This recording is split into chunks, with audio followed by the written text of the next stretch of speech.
Arkansas stayed away, clear of danger. Next left wide open. Heavy attack on your head. Push the ball up the sideline. My word. Up, and away. Freddie Hicks the third. In a time when they needed it most. Table here on ASU-TV. I'm Tristan. This is Cooper and man. What a crazy night we had last night in FNBA. Yes, it was an amazing game. As you saw, Freddie Hicks blew the arena's roof off into outer space. What a game. If you weren't there, I am sorry you missed just a great atmosphere, a great game, and you missed a sensational game from Freddie Hicks himself. Yeah, Cooper, it's actually crazy because we were talking with like 30 minutes left to go before the game started, and I was like, man, you know, I just kind of want to go home. You know, I'm not really feeling it. And you looked at me and you said, don't go home. Don't be that guy. Mm-hmm. You're going to miss a monumental night here in First National Bank Arena. Sure enough, I stayed, and as you can tell by the sound of my hoarse voice, it was a great time in the arena. Oh, it was a great time. I mean, from the game, you had Barstool Sports there, the blackout, you had the biggest crowd for a men's game at First National Bank Arena. And you know what? We won on ESPNU, and we had a little court storming. I wouldn't say it was a big storm, not a severe storm. I would say maybe a heavy rain, but we did our best impression for a court storming. Cooper Melder, the weatherman, ladies and gentlemen. But, you know, Cooper, just speaking on how everything looked, what did it look like from your angle? I mean, you shoot the highlights for Peyton Burr, head of creative here at Arkansas State, but what did that all look like from your perspective? So where I'm at on the court, just so I can give you all an idea, is if you see A-State's bench, I'm looking straight at them. I'm in the corner. I'm right beside the dance team. So I'm in that corner. So I get a really good view. Nothing's really blocking my view. I have the courtside seats to my left and everything. And so being right there during the first half, you know, they're yelling at Troy, and then to be able to go on and see the Freddie Hicks dunk right there in person reminded me from last year when Caleb Fields put that dude on a poster, but just with probably 4,000 more fans in attendance. Right, and Coop, you know, you said you were by the dancing. Do you do a little dancing with them too during the media time? I mean, they don't call me Juice Box for nothing. Juice Box gets down and gets juicy. Yeah. But you know, Coop, that crowd. Mm-hmm. I just want to say that student section. I want to say congratulations to the students of Arkansas State University. They brought the thunder for the Arkansas State basketball game, and there's a game Saturday, so hopefully they can almost recreate the same thing. But that court rushing, we're going to call it, not storming, but rushing was kind of crazy. I mean, as you could probably hear from my voice, as I mentioned, I am kind of hoarse because I was screaming, I was cheering. And if you take a good look at my glasses here, they have a little scratch right there because, man, they got crazy in First National Bank Arena on the court. Yeah. Well, Tristan, you know, I hate to cut off about your fun time dancing on the court, but this is all we have for the first segment. You've been watching Red Wolf Roundtable on ASU-TV. Stick around.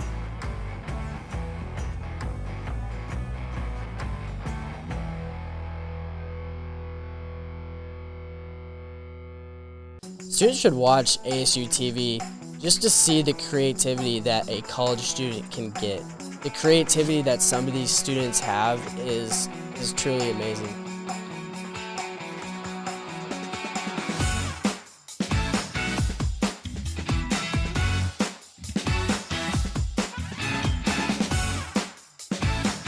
Getting that experience can really just take you further, and I feel like our program does that for a lot of students.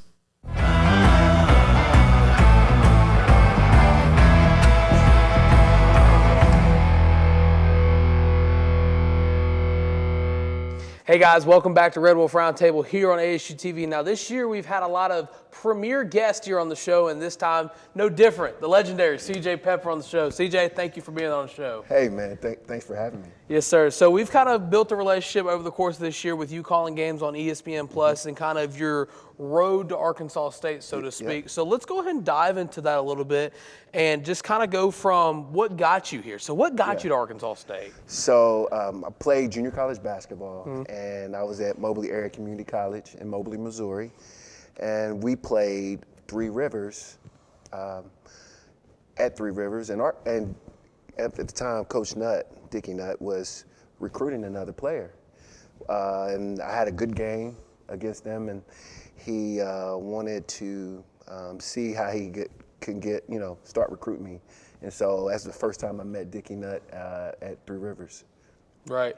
So you meet Coach Nutt while you're at Three Rivers and everything. So what did that recruiting process look for you?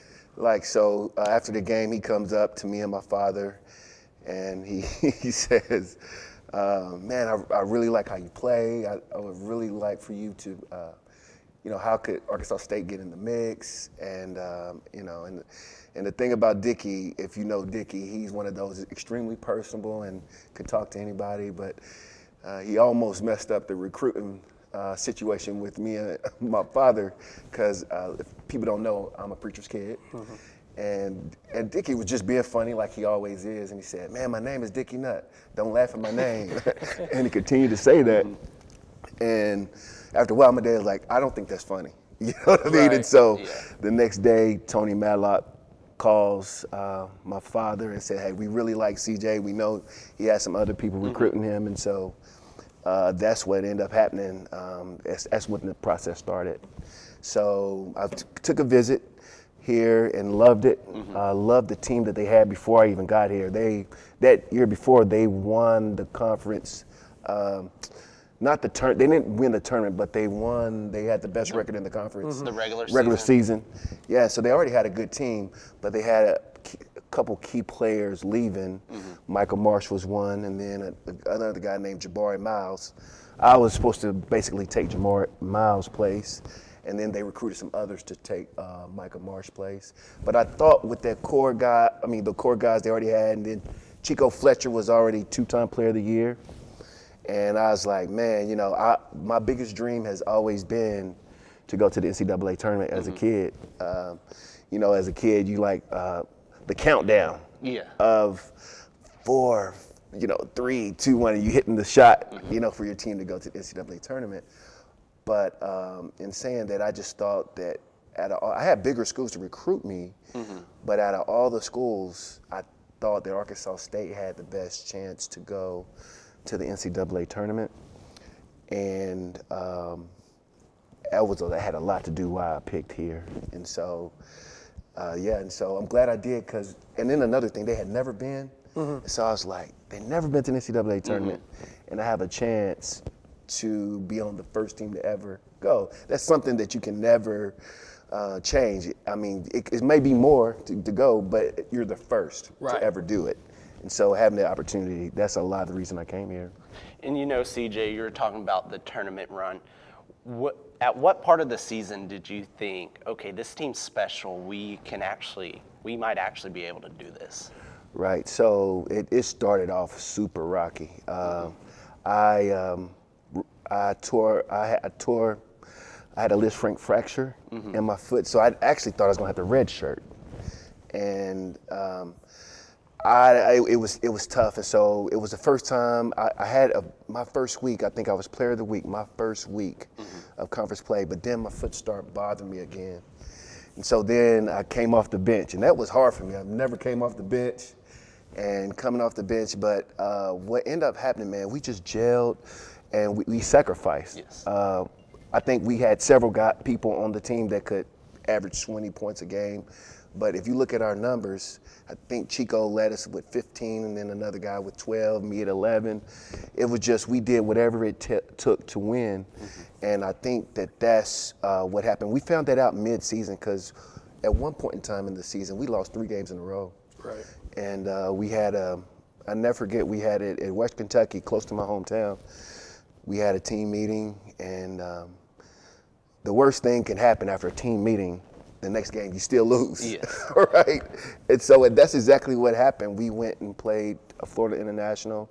They had Raja Bell and Carlos Aurora, 2 NBA guys, and we lost to them as well. But after that, we just started gelling, it seemed like, and getting better. And we started peaking around this time in the season. And I think that was a key to our success going into the tournament. Okay. Right, and you talked about peaking at the right time. You know, just looking at your team when you played versus this team now, I mean, both teams very talented. You got some very individual pieces that are talented. What's kind of been the biggest point of emphasis that you may have seen on this team that kind of correlates and reminds you of your playing days? I think they play a lot together and seem like they like each other. And you need that, and we had a family dynamic. And I think Coach Hodge has done a great job of having that family dynamic. And you're going to need that going down the stretch. And it seemed like I looked at the James Madison game, second half. Okay, they lost the game. Yes. But I looked at second half, and it seems like they have continued to play that way since then with the big win that they had last night. And if they play like that with confidence and knowing that they're feeling like they're the best team on the floor, I think they have a good chance of maybe doing it. You know, I do think they're one piece away. In the middle, I would like to see them get a little tougher. Down low, it seemed like they struggled defending the paint without getting into foul trouble. And that's huge in conference play because you're not always going to be hot from the perimeter, okay? You're not always going to hit those three-pointers that we tend to hit. What are we going to do when we have to throw the ball down low and get a bucket, you know? Now, Todd, he's great at creating his own shot and helping create for others, and also Caleb Fields, we know that. But you have to do those type things to win in the tournament. Yeah. You know, Tristan mentioned earlier you're calling games here for ESPN Plus. How has your time playing here at Arkansas State really helped you be able to come into that commentator role? Man, that's a great question. That's just one of those things that I love the game of basketball and I played basketball since I was 5. And I feel like I know a lot about the game. But the thing about it is the first couple times I've done it, I was terrible. And I'm not saying like I'm great now, right? Yeah. I'm getting better. But the thing about it is, it's just the support of the fans. I mean, they say, CJ, we love hearing you. We love when you call games. And so that gives me confidence to when I do mess up, and you guys, not too hard on me, but when I do mess up, I still have confidence that, you know, I'm improving and getting better. And this is something that I would like to do going forward and just continue to get better at. And I'm so thankful that Arkansas State gave me opportunity to have that role, actually. Yes. So. Right, and just kind of really looking at it from when you were young and you were on a recruiting trip here to now, what is the biggest sort of differences that you've seen not only from a university standpoint, but just from Arkansas State athletics and maybe even First National Bank Arena? Oh, my gosh. Oh, man, I get so jealous of the team now, but I'm so happy for them because I'm sure the people that played before me feel the same way. They used to play in the old field house, right? And it's just one of those things to where I think even the locker room with all the TVs, the food, man, when we had Gatorade, it was like the powdered Gatorade, and it was always too sweet or not sweet enough, right? These guys got Gatorade, you know, in refrigerate. We had none of that. Stereo equipment before the game, none of that, you know. And so it's just all the things that they had. And I'm hoping that the community starts supporting this team like they supported us. Because when I played, you can look it up, man, we were the top in the Sun Belt in attendance. And I hope the season that we had this year, you know, just continue to build on that and getting better and having the community to have so much support. Because it makes me feel great when you're done and you can't play anymore. And 70 pounds ago, I said I did this or did that. But when I go into a restaurant or, I tell you, I got a quick story to share. Okay. I went in a restaurant, was dating a girl, and so, man, I'm really thinking I'm, you know, doing something, right? And so the waitress come up and says, and this waitress looks like 28, 29 years old at least. And they said, she said, "Are you CJ Pepper?" I said, "Yes." And she said, "Oh, I used to watch you play basketball when I was little." I'm like, "Oh my God, am I getting that old?" You know what I mean? But it is so good and feels so well to be remembered You know, because, hey, they don't have to do that. It's so nice and kind for people to come up and say nice things about when you play. Right. And I guess my last one for you, CJ, is just looking at it from a, player's perspective or maybe just an outsider's perspective, because since you're not, around the team 24/7 anymore, what is the biggest thing that you think would help this team become more than they are? Like, is it something with the community involvement, or is it just, what is it about this team that you think that the city of Jonesboro needs to get behind? That you said it. Yes, they do need to get more involved. I tell you, I love playing for ASU fans, and I'm jumping in the stands after loose balls to give them high fives, just because the energy that they would bring. And I also think with the community getting more involved and with the team learning Coach Hodges' system more, okay, because this is the first year. And, man, we've seen a change. I love Coach Bellato, but we've definitely seen a change with even some of the players that were here when Bellato was there. What I look at is player improvement. Isaiah Nelson is not the same kid that he was last year, okay? Caleb Fields is even better than what he was last year, okay? Sure.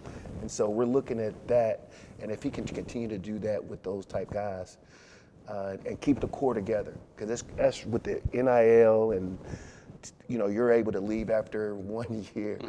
You couldn't do that when I played, right? And so, Coach, if he keeps those guys together, it's going to be so amazing. I feel like what he can be able to do going forward. Right.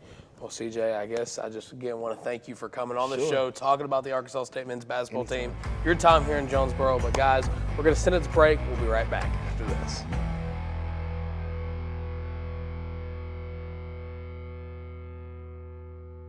Students should watch ASU-TV just to see the creativity that a college student can get. The creativity that some of these students have is truly amazing.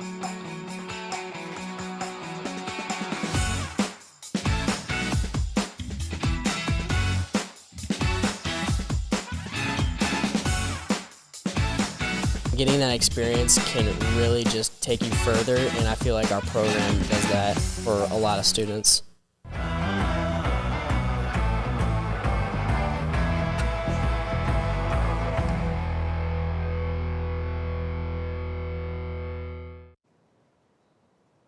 Welcome back to Red Wolf Roundtable here on ASU-TV. We do just want to say thank you once again to CJ Pepper for coming on the show and talking all things Arkansas State basketball. But Cooper, now we're going to dive into the win against Troy that we had last night at First National Bank Arena. But man, just looking at the stats for that game was perfect by all means for the Arkansas State Red Wolves. I mean, you're seeing it now, shooting 50% from the field goal, 42% from three, shot tremendously from the free throw line, 20 for 25. And, we won by 8. The only downside was we did go on a cold stretch that got me nervous, and Troy actually did go up by 1 with about maybe 2:30 left to play in the second half. But you know what? They didn't have that lead for long. The Red Wolves pulled it out. Yeah, Cooper, Troy actually scoring 43 points in the second half was kind of that, as you mentioned, that cold stretch where the Arkansas State Red Wolves were maybe not taking the best shot selection or just not hitting their easy buckets. But, the big thing for this game is not – this isn't what a lot of people realize when you look at this game. Troy still is one of the best teams in the Sun Belt Conference. So, I mean, you really got to look at it like this. Arkansas State, yes, they have beat Troy twice this season. But this is what the team has to do if they want to win the Sun Belt Conference, if they want to go on the road and have a good stretch of games where they win a lot of them and ride that momentum kind of like the women did last year to go into the Sun Belt Conference. Because I'll be honest, Coach Hodgson and his team, they're very talented. We've talked about Coach Hodgson on the show a couple times, said, okay, well, it's his first year, don't get too excited. But as the games go on and the team looks even better and better as the games go on, I'm starting to become more of a fan every day that I, watch this team just because of how talented guys like Taryn Todd are, Isaiah Nelson, and especially Freddie Hicks. He had a little bit of an injury early on in the season, came back, had a great year. His dad played here. So it's just a crazy coincidence that a Freddie Hicks in an Arkansas State uniform is doing great things. Yeah, and like you said, we went on the road, we beat Troy. We're currently on a 4-game win streak, get out the broomstick, sweeping Troy. But it comes down to the thing, we're fighting for that top 4 seed. We need to win out, a couple losses here and there from a couple other teams. But if we win out, get help with losses, we'll get that top 4 seed, and we'll have a 2-day bye. But Troy is not a team I would want to play again in the tournament. It's hard enough beating the team, once, but even twice. So trying to beat a Troy team 3 times in a row in one single season will just be really tough. So if we can somehow avoid Troy, in my opinion, in the Sun Belt Conference tournament, I feel like that would be the best thing for us. Right. And the Sun Belt Conference tournament, and it's kind of crazy you brought that up because it leads me to my next point. This team really has caught fire in the sense of when it comes to the Pensacola bracket, I don't see us in a world where we have to play Troy again, only because I think they're kind of starting to lose momentum on the side of things. But I do believe if they do end up seeing Troy in the tournament again, it'll be one of those things where you're kind of looking at it as if, okay, you got the first 2 games on them. Can you go up 3-0? Can you finally get that last game? And I think this team can. I'll be honest. I think this team has all the talent in the world, especially when Isaiah Nelson is playing to the level that he was playing at last night. Caleb Fields hit a lot of good shots. The Marabono, Avery Felts, he was hitting his 3-point shots with efficiency. And Julian Lewell, last week on the show we talked about Julian Lewell a little bit, kind of having a comeback player of the year, so to speak, for this season. And when he's hitting some shots too now. Yeah. And when it seems like the games that he hits more than 2 shots, the team is kind of more efficient and vibing with each other. Well, and you have to also think about this. We didn't have De'Aaron Ford out there. He was not playing. He was out due to an illness before the game. Hope you get better. We're going to need you. But he was not playing in that game last night. So you're telling me we're able to be up 18, 19 points against a very good Troy team without one of our best shooting guards. It's just wild that Ford was out. But also one thing is Caleb Fields is the heart of this team.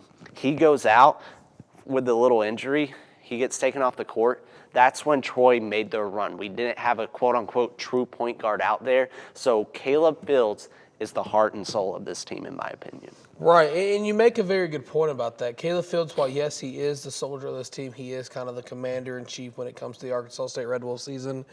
You got to look at it like this, though. Like, Caleb Fields, while yes, he does set the offense up, he's not always going to be the guy that gets that scoring done. And while I'm not saying Caleb Fields is not the leader, while I'm not pushing a narrative of saying he's not one of the better players on this team, what I want to kind of recognize is how well Taron Todd has played this entire season.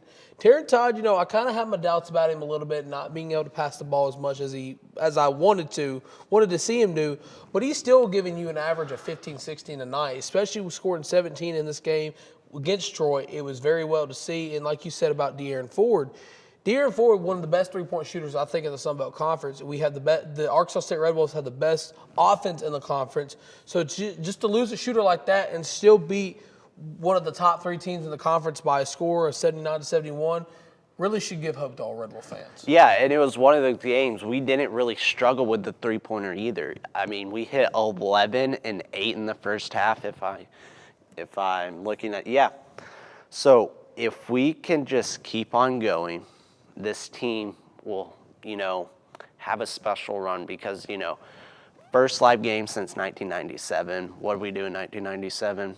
We beat South Alabama. Or they beat South Alabama. Yeah. So anything can happen. Yeah. Well, Coop, we're going to take a step away. When we come back, we're going to talk about some Arkansas State baseball right here on Red Wolf Roundtable.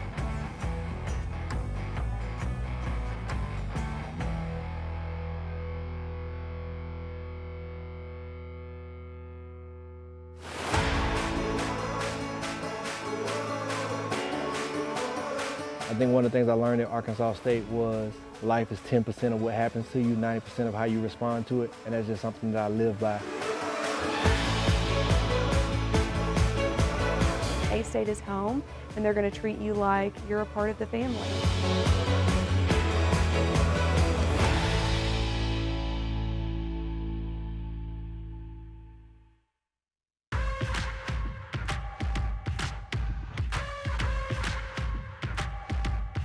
say experience counts, it's experience that counts for a lifetime. Boxes, I cannot fit in the boxes. Stop it, quitting was never an option. Exhausted, this passion is never exhausted. And you cannot stop it, nah, you cannot stop it.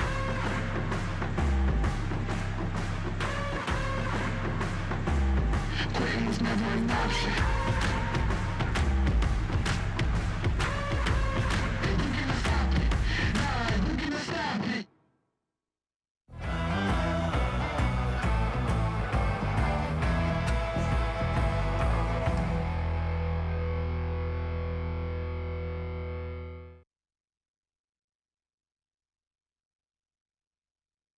Kind of forgot to mention something early on in the show. We did, and I feel kind of bad. I do. Yeah. But this past Tuesday, our men and women's went to Birmingham, Alabama for the Sun Belt Conference Indoor Track Championship.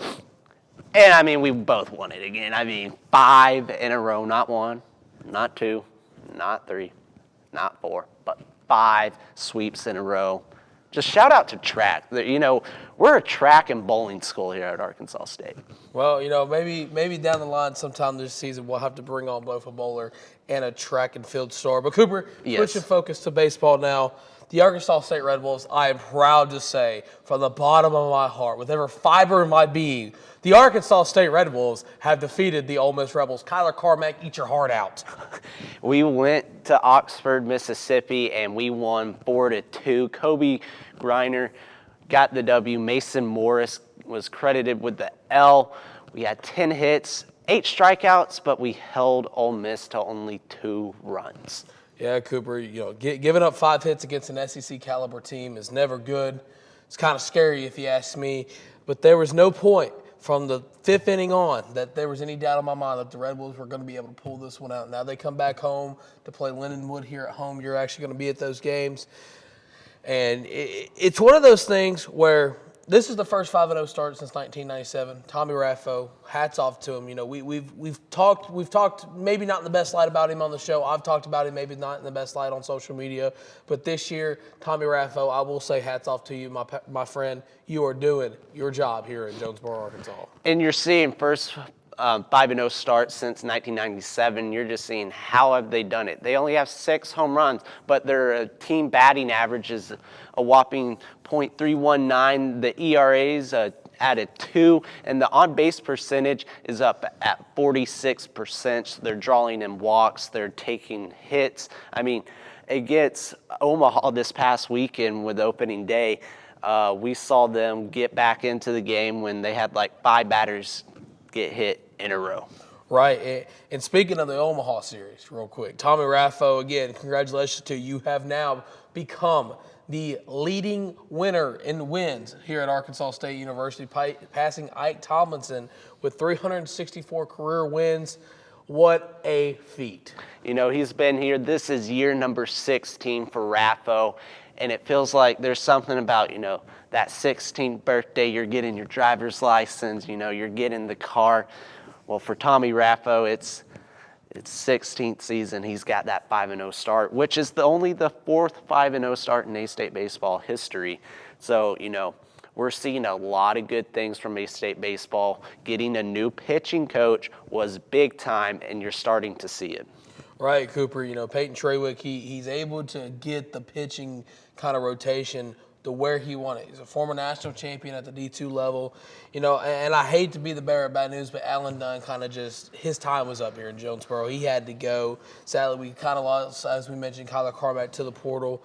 Like I said, eat your heart out, Kyler. They beat you in baseball. But just looking at this team from a whole, this team not only has the most winningest coach in program history in Tommy Raffo, not only are they 5-0 for the first time since 1997, before Cooper and I were born. Mr. Sullivan, I hope you feel old with that comment. But it's one of those things where you have to understand that this baseball team, they've seen the highest of highs and the lowest of lows. And I'm right now, for whatever reason, it seems like Arkansas State athletics are on kind of the rise. Yes, I mean, despite the women's basketball team on a little skid right now. You're seeing the men's basketball team, they're going crazy. We had a bowl game for football. Track is doing track thing, bowling's doing bowling things. And now baseball is getting into the mix. It seems for like the past 2 years, me and Tristan have been covering A-State baseball. It's been, well, Tristan, we lost a 5th straight series. At this rate, we might not even win a series at all. And it was just, got to the point where anytime we mentioned baseball, it wasn't anything good, but now we're looking at it 5-0, and it's really starting in the defensive positions out there in the fielding area. I mean, Will French, he has been a great player, and I knew he would be. The veteran is stepping up, and this team, we see a bunch of familiar faces. Cross jumper, Braden Caskey, Blake Burris.